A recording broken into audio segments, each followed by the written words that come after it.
আমরা যখন মারা যাব না, আমরা মারা গেলে পরে 40 দিন তারা আমাদেরকে মনে রাখবে কিনা সন্দেহ আছে। বিশ্বাস করছেন না? এই যে আমাদের অনেক আত্মীয় স্বজন মারা গেছে না, বছরে একটা বারো কি কবরস্থানে কেউ গিয়েছে? হয়তো যায়, মৃত্যুবার্ষিকী ওই দিন যায়, তাই না? দেখেন, আমরা কিন্তু আস্তে আস্তে ভুলে গিয়েছি তাদেরকে, আমরা ব্যস্ত হয়ে গেছে। ঠিক একইভাবে তারাও আমাদেরকে ভুলে যাবে।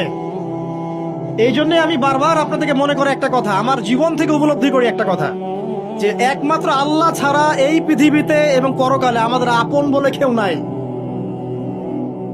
বাকি সবাই সবার স্বার্থের জন্য আছে। মানুষ মানুষের অবস্থানকেই মূল্যায়ন করে, মানুষ মানুষের অবস্থানকেই মূল্যায়ন করে। আল্লাহ রাব্বুল আলামিন আপনার ভিতরটাকে ভালোবাসেন। দেখেন, আপনি যখন নামাজ পড়েন নাই, আল্লাহ পাক কিন্তু আপনাকে ধ্বংস করে দেন নাই। আল্লাহ পরম করুণাময় আপনাকে হেদায়েত দিয়ে নামাজি বানিয়ে দিয়েছেন। জীবন অনেক পাপ করেছেন, ইনস্ট্যান্ট আল্লাহ পাক শাস্তি দিতে পারতেন, আল্লাহ পাক দেন নাই। আল্লাহ আপনাকে ভালোবাসেন, আল্লাহ আমাকে ভালোবাসেন। আল্লাহ পাকের এই ভালোবাসার ঋণটা শোধ করার জন্য হলেও নামাজি হয়ে যান, আল্লাহর পথে ফিরে আসেন, দিনের জন্য কিছু করেন, দিনের ফিকির করেন, পড়াশোনা করেন। প্রিয় ভাইরা, আল্লাহ পাক তৌফিক দান করুন। দেখুন, এই রিবা থেকে দূরে থাকার জন্য একটা হাদিস যথেষ্ট, যে 4 শ্রেণীর মানুষকে আল্লাহ রাসূল সাল্লাল্লাহু আলাইহি ওয়াসাল্লাম লাআনত করেছেন, অভিশাপ দিয়েছেন। ইনশাআল্লাহ আজকের লেকচার যাদের কানে যাবে, আমরা যদি না খেয়েও মরে যাই, আল্লাহ পাক না খেয়ে মারবেন না ইনশাআল্লাহ। রিজিক আছে, খাবো ইনশাআল্লাহ। কিন্তু হয়তো বা অভাব হবে, টাকা পয়সা একটু কম হতে পারে, অন্যের 10 তলা ফ্ল্যাট হবে, আমার হবে না, ঠিক আছে? অন্যের এত বিঘা বিঘা জমি আমার হয়তো হবে না।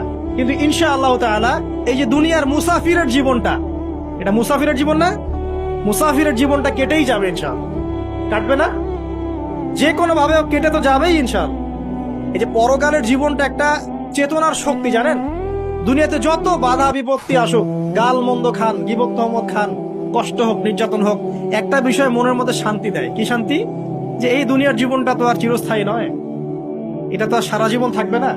ইনশাআল্লাহ এই অবস্থা আস্তে আস্তে পরিবর্তন হয়ে যাবে। ফাইন্না মাআল উসরি ইউসরা, পরকালে ইনশাআল্লাহ পাবো। দুনিয়াতে না পেলে কি হয়েছে, পরকালে পাবো ইনশাআল্লাহ।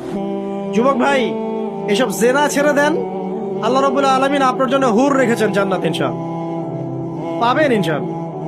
এটা ছেড়ে দেন, সুদ ছেড়ে দেন, আল্লাহ পাক আপনার জন্য হাউজে কাউসার রাখছে ইনশাআল্লাহ, ঠিক আছে? অন্যায় পাপ ছেড়ে দেন, আল্লাহ রাব্বুল আলামিন আপনার জন্য জান্নাত রেডি করে রাখছে ইনশাআল্লাহ।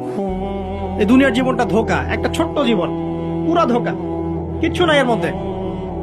আমার কথা শোনেন, এই দুনিয়ার জীবনে কিছুই নাই। চারপাশে অনেক কিছু মনে হবে, আপনার বাড়ি আছে, গাড়ি আছে, স্ট্যাটাস আছে, টাকা পয়সা, প্রতিপত্তি সব আছে, আদতে আপনি একা।